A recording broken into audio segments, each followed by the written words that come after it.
Welcome back to the next episode. If you haven't already, give the video a thumbs up and click subscribe, it helps me a lot. So, our little water problem. Now, look at the state of this. They've sprayed the doors and whatever they've used, yeah, it's just a mess. So, we have got a little leak in the top of the rubber on the outside. Now, it's coming past the seal on the inside, and this plastic is meant to stop it and divert it into the bottom of the door so it can go out some little holes and then to the outside of the car. But this monstrosity is what's causing our leak, so we'll pull this off and then we redo it. So door prepped, nice and clean on the outside, good place to stick some tape to. Sprayed some wax in the bottom of the door just to give a bit more protection. Get yourself some plastic sheeting and some gaff tape and a sharp blade.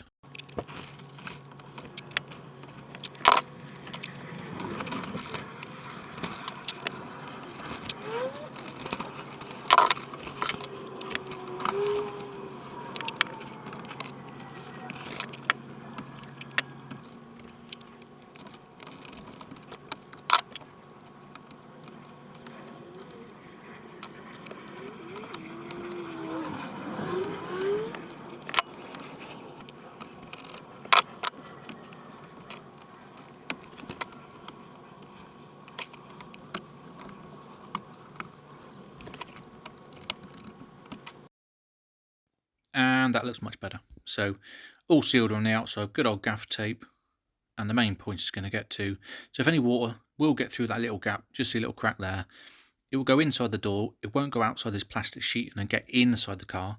It will hit the sheet and roll down in the back of the door and drop out the bottom under the door and then come out onto the sill and go outside the car. Only 3 more to do. This one was just as bad as the first. So just a quick little job. We have got, these are our sill trims that go on the doors along the sort of rubbing strip. Big bumpers, these are smaller. So obviously these have been painted and they looked rubbish. So what we want to do is put them back to the sort of finish should be from the factory. And here we do it. Here's one I've done, just put paint on it. And as you can see, it's got that lovely OEM textured finish. Now, simple way to do that, rub it down, bit of sandpaper first, 320 grit something, and then go over with a bit of Scotch-Brite. That sort of stuff. Because that gets in all the nooks and crannies, so all down the edges and everything. And then go with it, dusting again, a bit of extra primer, really get some adhesion on the paint.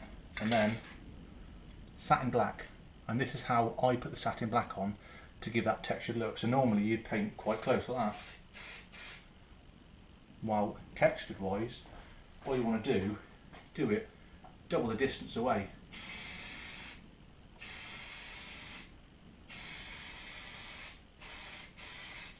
So what that does, it allows when the paint particles coming out the can, say it's got that much distance before it wants to hit a surface and then dry and stick, you're giving it sort of double the distance, so you've got double the distance, so by the time it's getting near to where we want it, it's partially dried, so when it hits the material it's going onto, it's sort of drying, it's hitting partially dried, so on a minute level it goes as a raised lump, which gives you a textured finish.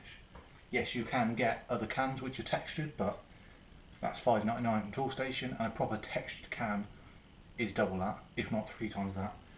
And as you can see, that's probably just about perfect. So what you want to do is lay the paint on it. So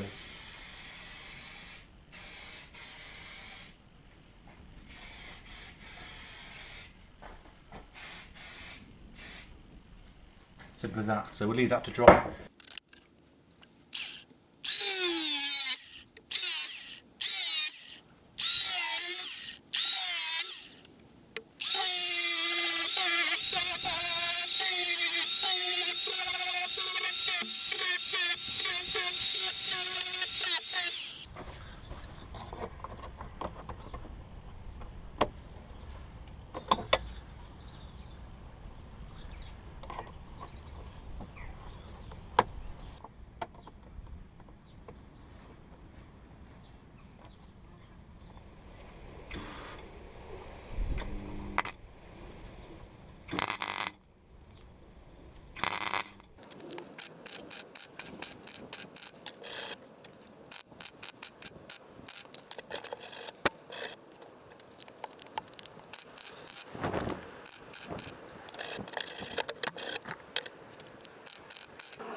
So that's that repair complete, all welded in, etch primed, seam sealed, and then some stone chip. So the next bit is this chunk, a couple of spot welds to get out, cut that section out and replace that. And on the inside again we've just got it covered. Nice bit of seam sealer. I mean, once all this is repaired, all this black stuff will come off, then it'll all be nice and tidied up. Not looking too bad, lots of space to work with, but we're getting there. So again, here are our two trims, side by side. We've got the one that's been painted gloss, and the one which has had our satin black effect on it. I think you agree, it looks a lot better. And that'll then also match in with when we get the 90 spec arches on it, sill trims, redo front and back bumpers, so you've got a nice contrast with the gloss black and the trims, so it's sort of, and the spoiler and the bonnet vent, so it'll be a black car, but there's a nice bit of contrast, so it should look spot on. Anyway, thanks for watching, and I'll see you in the next one.